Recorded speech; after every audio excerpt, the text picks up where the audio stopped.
आज हम शुरू करने जा रहे हैं भारतीय संविधान में संशोधन की प्रक्रिया। एक देश की बदलती हुई परिस्थितियों और आवश्यकताओं के अनुसार यदि देश के संविधान में परिवर्तन नहीं हो पाता तो उसका परिणाम क्रांति के रूप में सामने आता है, जिससे देश के संविधान का संपूर्ण स्वरूप ही नष्ट हो जाता है। इस कारण लगभग प्रत्येक संविधान में संशोधन की व्यवस्था की गई है। भारतीय संविधान के निर्माता भी देश के संविधान में संशोधन की आवश्यकताओं से अवगत थे और वह इस बात से भी परिचित थे कि संविधान में संशोधन की पद्धति बहुत अधिक कठिन नहीं होनी चाहिए। इसी दृष्टिकोण को अपनाते हुए पंडित जवाहरलाल नेहरू ने कहा था कि जहाँ तक संभव है हमें इस संविधान को एक ठोस और स्थायी संविधान का रूप देना चाहते हैं। संविधान में कोई स्थायित्व नहीं होता, इसमें कुछ लचीलापन होना चाहिए। यदि इसे कठोर एवं स्थायी बनाते हैं तो आप एक राष्ट्र की प्रगति पर जीवित, प्राणवत एवं शरीरधारी व्यक्तियों की प्रगति पर रोक लगा देते हैं। भारतीय संविधान में संशोधन की प्रक्रिया भारत में संघात्मक शासन व्यवस्था को अपनाया गया है। अतः संयुक्त राज्य अमेरिका, ऑस्ट्रेलिया और स्विट्जरलैंड के संविधान की तरह भारत के द्वारा एक कठोर संविधान को अपनाया गया, लेकिन संविधान निर्माता अमेरिका जैसे अत्यधिक कठोर संविधान को अपनाने से उत्पन्न होने वाली कठिनाइयों से परिचित थे। अतः उनके द्वारा संविधान के संशोधन के लिए एक ऐसी प्रक्रिया को अपनाया गया जो न तो इंग्लैंड के संविधान की तरह अत्यधिक लचीली हो और न ही अमेरिका के संविधान की तरह कठोर। संवैधानिक संशोधन की प्रक्रिया का वर्णन भारतीय संविधान के भाग 20 के अनुच्छेद 368 में किया गया है। भारतीय संविधान में संशोधन 3 प्रकार से हो सकते हैं। संविधान में संशोधन की ये 3 प्रक्रिया इस प्रकार है। पहली, संसद द्वारा सामान्य कानून प्रक्रिया के आधार पर संशोधन। दूसरा, संसद के विशिष्ट बहुमत द्वारा संशोधन की प्रक्रिया।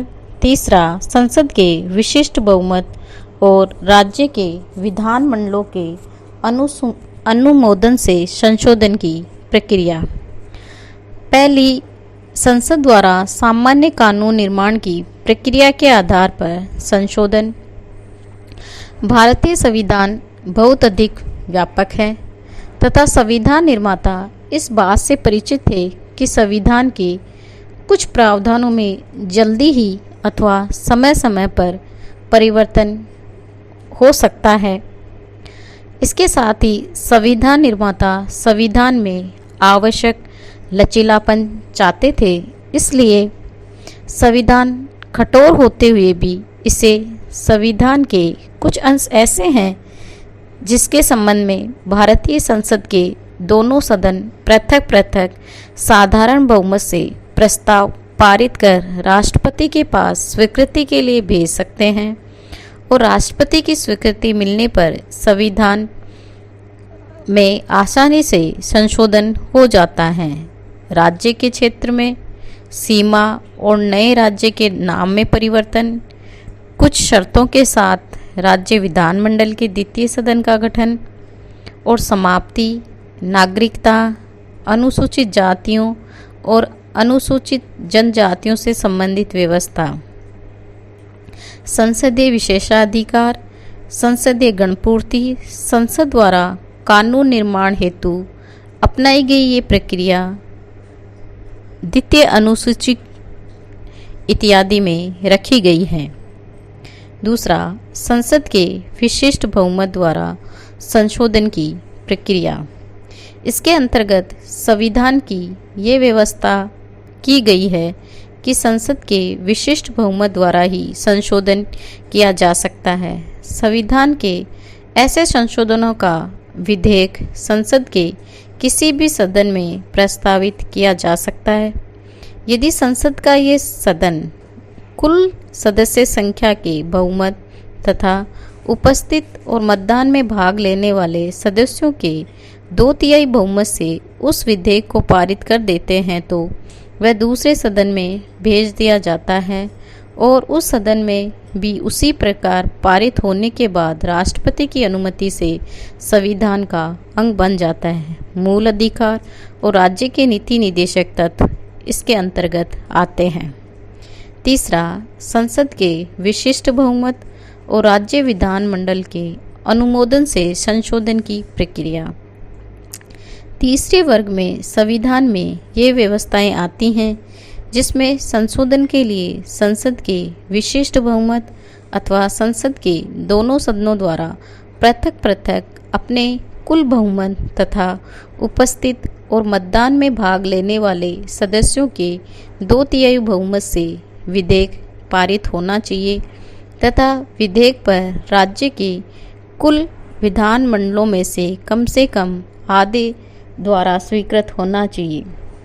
संविधान में कौन से ऐसे अनुच्छेद है जिसमें 2/3 बहुमत की आवश्यकता होती है? जैसे राष्ट्रपति का निर्वाचन अनुच्छेद 54, राष्ट्रपति के निर्वाचन की पद्धति अनुच्छेद 55, संघ की कार्यपालिका शक्ति का विस्तार अनुच्छेद 73, राज्य की कार्यपालिका शक्ति का विस्तार अनुच्छेद 162, संघीय क्षेत्रों के लिए उच्च न्यायालय अनुच्छेद 241, संघीय न्यायालय संविधान के भाग 5 का अध्ययन 4, राज्यों में उच्च न्यायालय भाग 6 का अध्याय 5, संघ तथा राज्य में विधायी संबंध भाग 11 का अध्ययन 1, 7वीं अनुसूची में से कोई भी सूची, संसद में राज्यों का प्रतिनिधित्व, संविधान के संशोधन की प्रक्रिया से संबंधित अनुच्छेद। संविधान के तृतीय वर्ग में संशोधन की प्रणाली बहुत कुछ सीमा तक अमेरिका, ऑस्ट्रेलिया और स्विट्जरलैंड की संशोधन प्रणाली के अनुरूप है। भारतीय संविधान में विधेयक संसद के दोनों सदनों द्वारा पारित होने पर राष्ट्रपति के समक्ष अनुमति के लिए रखा जाता है और जब राष्ट्रपति उसको अनुमति दे देता है तो संविधान में संशोधन अधिनियम पर राष्ट्रपति के हस्ताक्षर मात्र एक औपचारिकता है। यानी कि भारतीय संविधान में 3 तरह से संशोधन होता है। पहले साधारण बहुमत द्वारा संसद के, दूसरा संसद के विशिष्ट बहुमत द्वारा संशोधन, तीसरा संसद के विशिष्ट बहुमत और राज्य के विधानमंडलों के अनुमोदन से संशोधन की प्रक्रिया। भारतीय संविधान में जो ये संशोधन की 3 पद्धतियां हैं जिसके द्वारा भारतीय संविधान में संशोधन किया जा सकता है। भारतीय संविधान में जो संशोधन की प्रक्रिया है उसकी आलोचना की गई है। जैसे पहला, राज्य विधानमंडलों से पुष्टि के लिए समय सीमा निर्धारित नहीं।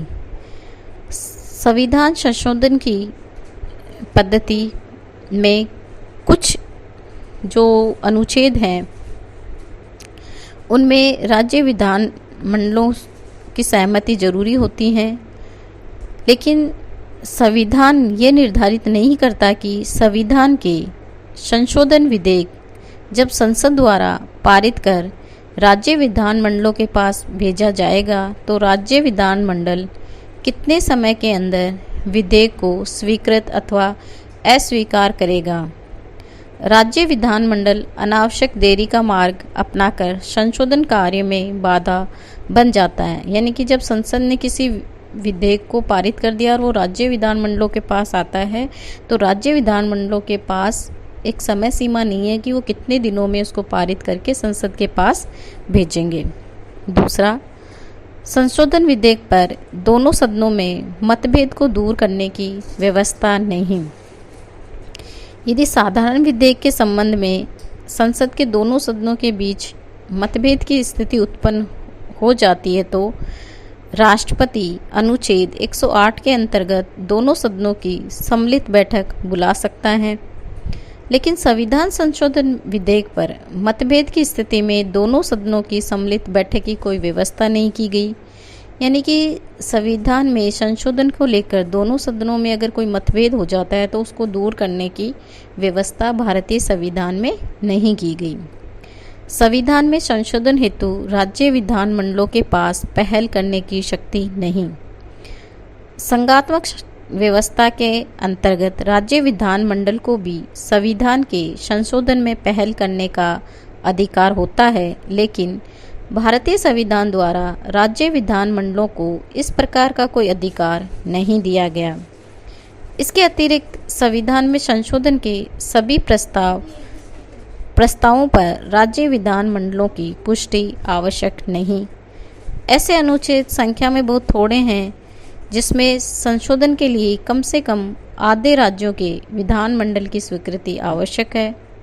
संविधान का एक बहुत बड़ा भाग ऐसा है जिसमें संशोधन की शक्ति संघीय संसद को प्राप्त है।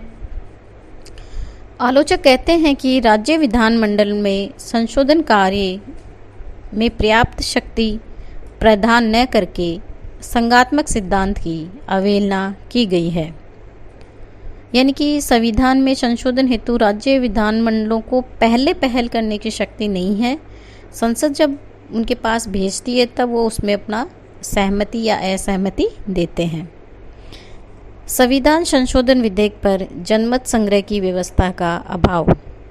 लोकतांत्रिक व्यवस्था के बावजूद भी भारतीय संविधान में संशोधन विधेयक पर लोक निर्णय या जनमत संग्रह की व्यवस्था नहीं की गई, जिसमें संसद में बहुमत प्राप्त दल अपनी मनमानी करता है और संविधान संशोधन में अंतिम शक्ति जनता के हाथों में नहीं रहती। भारतीय संविधान के अंतर्गत जनता को संविधान संशोधन विधेयक पर स्वीकृति या अस्वीकृति करने की शक्ति प्राप्त नहीं है। लोकसभा द्वारा 44वें संवैधानिक संशोधन में संविधान के मूल ढांचे के संबंध में लोक निर्णय की व्यवस्था का प्रस्ताव था, लेकिन राज्यसभा ने इसे अस्वीकार कर दिया। आलोचकों के अनुसार संवैधानिक संशोधन या संविधान के मूल ढांचे के संबंध में लोक निर्णय की व्यवस्था का अभाव एक ओर तो लोकतांत्रिक सिद्धांतों का निरादर है, दूसरी ओर इससे संसद के बहुमत प्राप्त दल की मनमानी करने का प्रोत्साहन मिलता है। यानी कि चार तरह से भारतीय संविधान में संशोधन की आलोचना की जाती है। राज्य विधानमंडलों से पुष्टि के लिए समय सीमा नहीं। संशोधन विधेयक पर दोनों सदनों में मतभेद हो जाता है तो उसे दूर करने की कोई व्यवस्था नहीं है। संविधान में संशोधन हेतु राज्य विधानमंडलों के पास पहल करने की शक्ति नहीं। संविधान संशोधन विधेयक पर जनमत संग्रह की व्यवस्था का अभाव। इतनी सारी भारतीय संविधान की जो संशोधन प्रक्रिया है, इनमें इन कमियों के बावजूद भी इस बात से इनकार नहीं किया जा सकता कि संविधान संशोधन की प्रक्रिया व्यवहारिक दृष्टि से बिल्कुल ठीक है। भारतीय संविधान वस्तुतः लचीलापन और कठोरता का पूर्णतः सम्मिश्रण है। विश्व के अन्य संघात्मक संविधानों की तुलना में ये लचीला है, लेकिन भारत के संविधान निर्माताओं के द्वारा संविधान के अन्य उपबंधों की तरह संवैधानिक संशोधन में भी सैद्धांतिक उलझनों में खोने के बजाय व्यवहारिकता के मार्ग को अपनाया गया है।